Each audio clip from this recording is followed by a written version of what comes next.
Hey guys, Crazy Al here, back playing Technic Episode 7.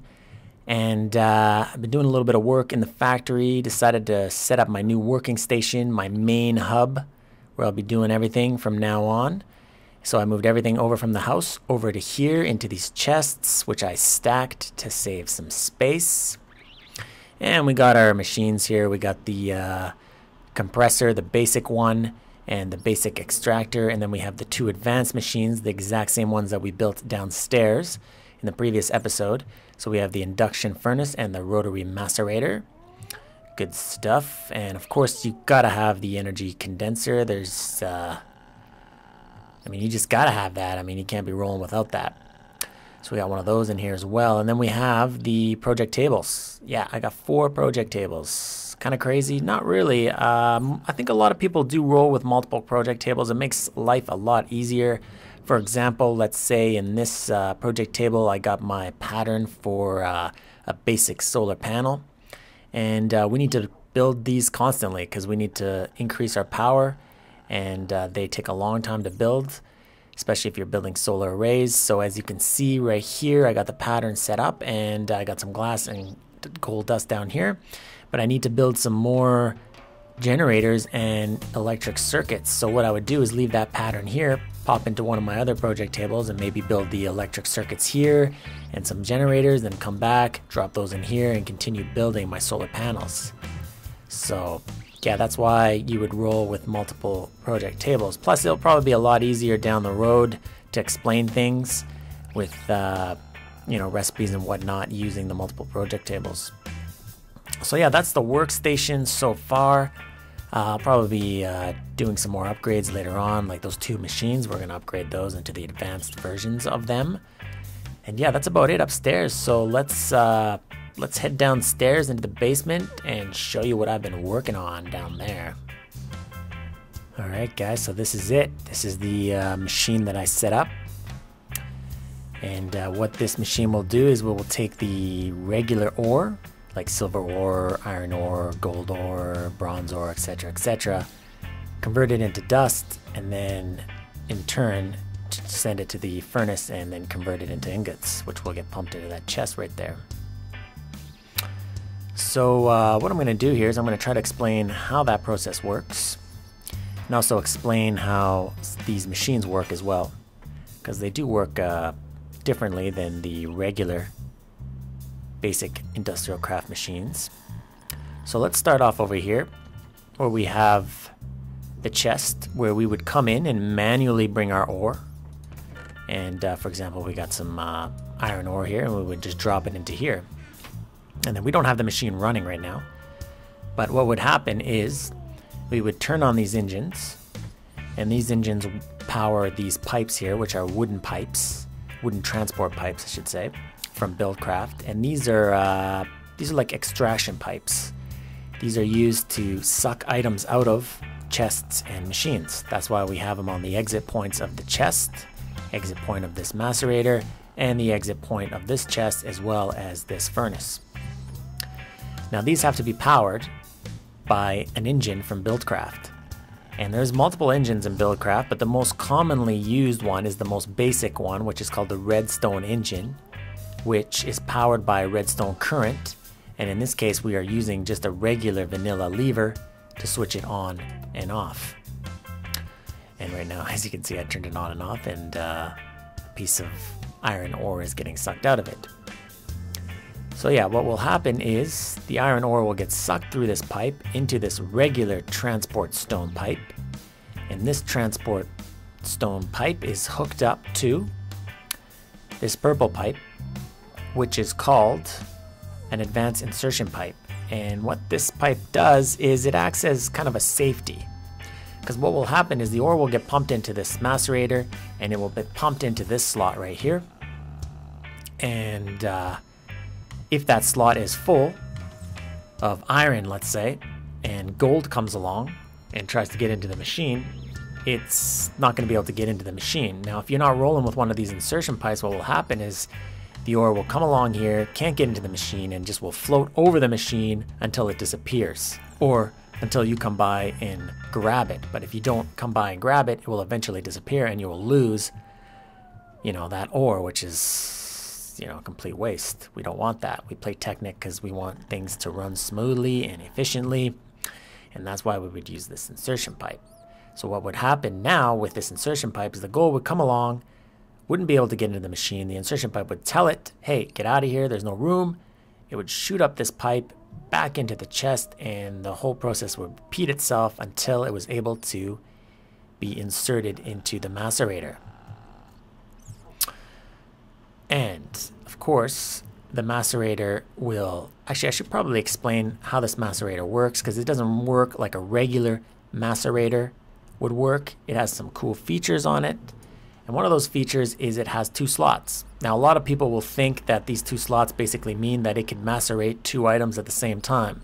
Very much so like how the induction furnace would, you know, smelt multiple items at the same time. Well, that's not the case. There's actually only 1 slot here that will do the macerating, and that's this slot right here.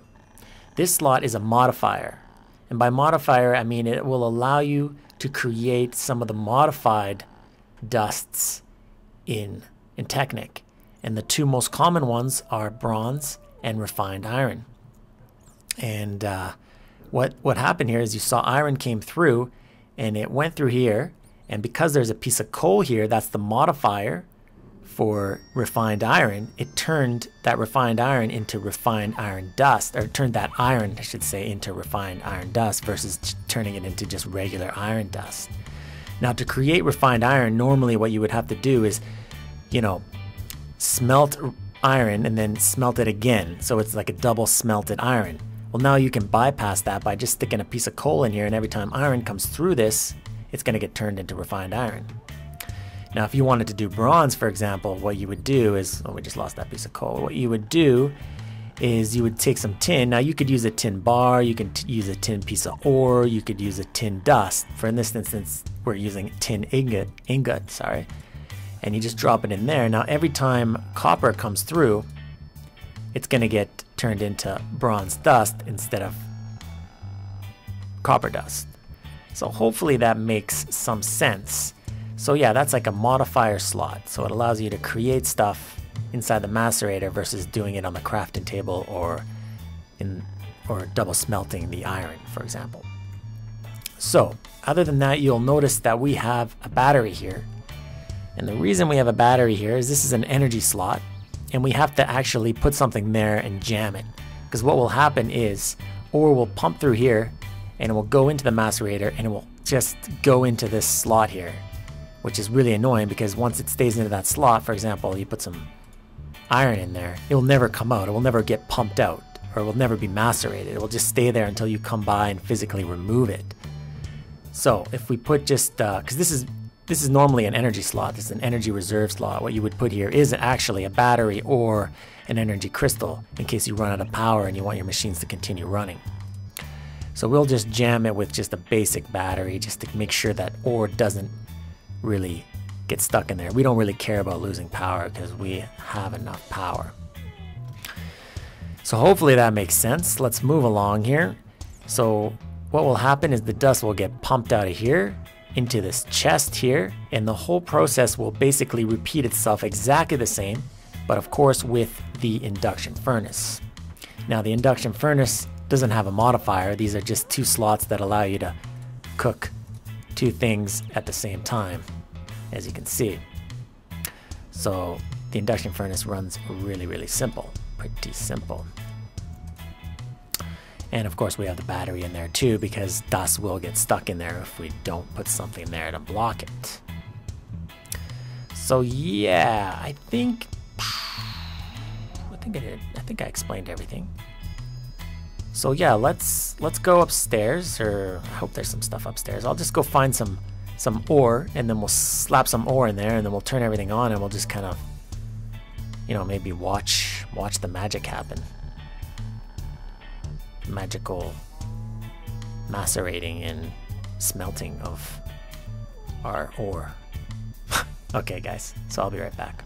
Alright guys, downstairs, as you can see, I got a little bit going here. Got the machine warmed up, and yeah, let's drop a little bit more ore in here. kind of watch the process. So what's happening now is this machine is actually pretty full on items. It's actually not, the macerator is working so fast that I can't actually pump the items out fast enough. So that pretty much means that at some point I'll probably upgrade these basics red power or redstone engines to something a little faster, and there's a few options for that that we'll do in the future. But for now, this will work because we have this insertion pipe here, and what will happen when you know, something else comes down the pipe here. Let's switch it around here, get some silver here so we can so I can show you what's going to happen. Is the silver is not going to be able to get in there, so it's just going to get shot back out here. That way we don't lose that ore, and it will come back, and when that slot is free, it will macerate. So yeah, another thing is don't forget to apply a redstone current to your machines, your advanced machines, to keep them warmed up or to keep the RPM going. And you can just use a switch or a red power or a redstone torch, which you can slide anywhere around it, maybe even underneath it. We can't do it underneath it here because we have the wire powering the machines underneath. So you got to make sure you have those switches in front of your machines, or the torches, to make sure they run at top speed. So yeah, there you have it. And you can see there's some refined iron dust coming through here because we have that coal in there. So every time iron goes into here, it's going to get turned into refined iron. We've already explained that though.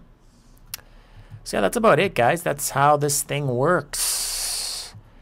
So next up, I think I'll upgrade my Batpack to something that stores a little bit more energy, and that thing is called a Lappack. So Batpack to Lappack is what I'm going to start working on.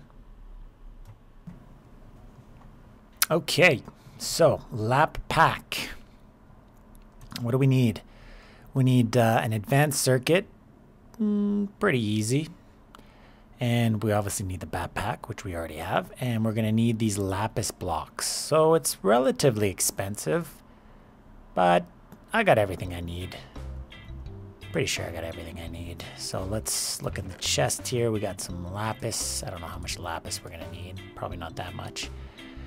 Going to get some glowstone because we're going to need that. We're going to need some redstone as well. And we're going to need some regular circuits, which I have already pre-built a bunch of. Okay, so let's build the advanced circuit first. So we're going to need one of these. And we're going to need lapis, some glowstone. That is glowstone, okay. Just want to make sure it's not gold dust. And there you have it. That's the recipe for advanced circuit. So we got one of those. We'll leave that there. And now we're going to need some blocks. Lapis blocks. Question is, yeah, we got enough. We're gonna need 6 of those. There, 6. Take that lapis out of there. And wow, we already have everything we need. So I believe the recipe was like this.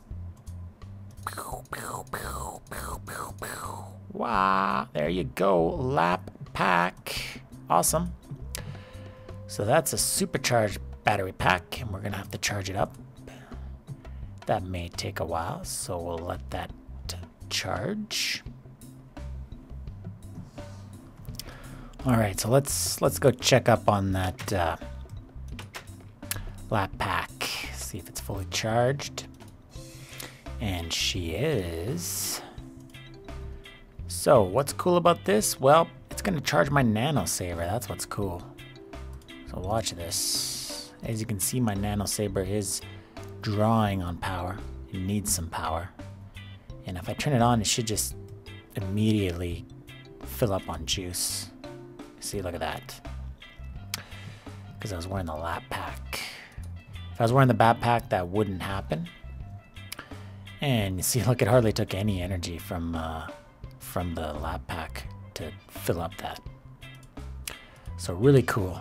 Comes in super handy when you're away from your base and you need to charge up. Now the cool thing is I can just use my OV scanner and I don't have to worry. You remember this thing. This thing was, you use it in the miner and you try to find like a sweet spot, you know. You just right click, until you find like a really high number. And I can keep doing that for a really long time and not have to worry about it draining out of power either. So, to finish off the episode, I was thinking I'm going to convert those low voltage solar arrays that we have up there and convert them into like one more powerful, like just one powerful medium solar array, if that makes any sense to you. Let's do it. So let's grab my scaffolding so we can get up there. Just right mouse click. Oh, I forget how to do this. So let me break this down here. Yeah, we just click on it. Right mouse click to set it up, and then just left mouse click to kind of keep making it go up. And then now it's up high enough so we can just climb up like a ladder.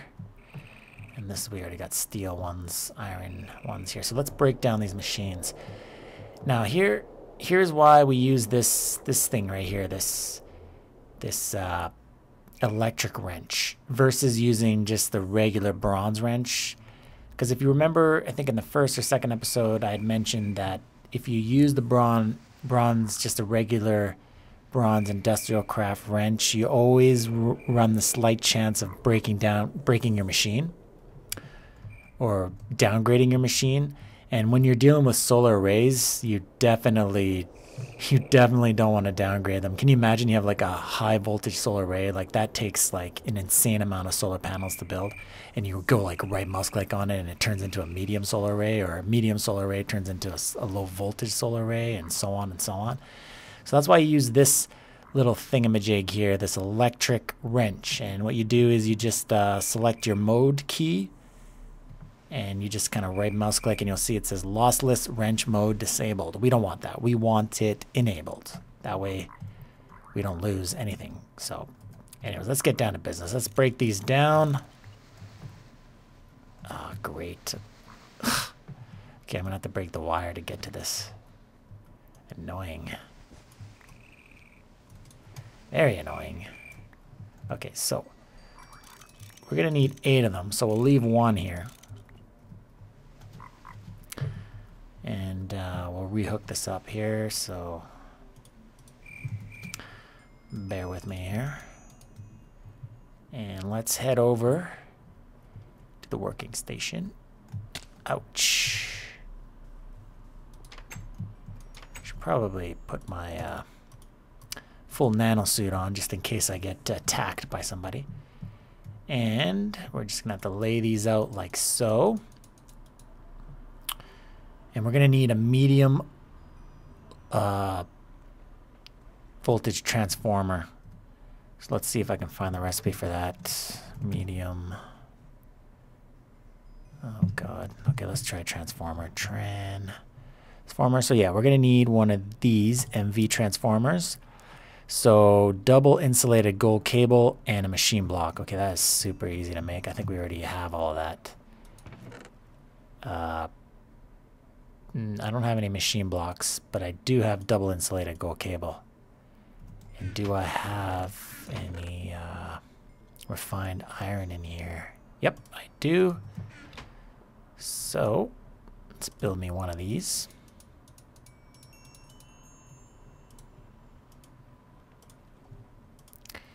Bam, bam. Thank you, ma'am.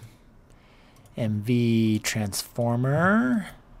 And yeah, this is gonna essentially take the power of 8 low voltage solar arrays and downsize it into 1.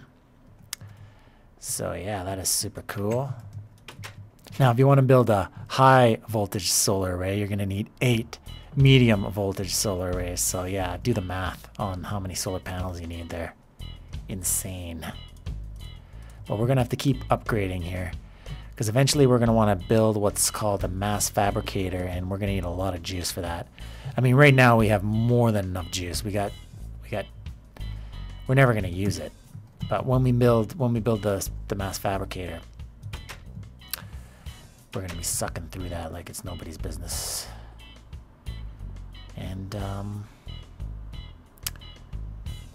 yeah, I think that's about it, guys. I'm going to call it an episode right there.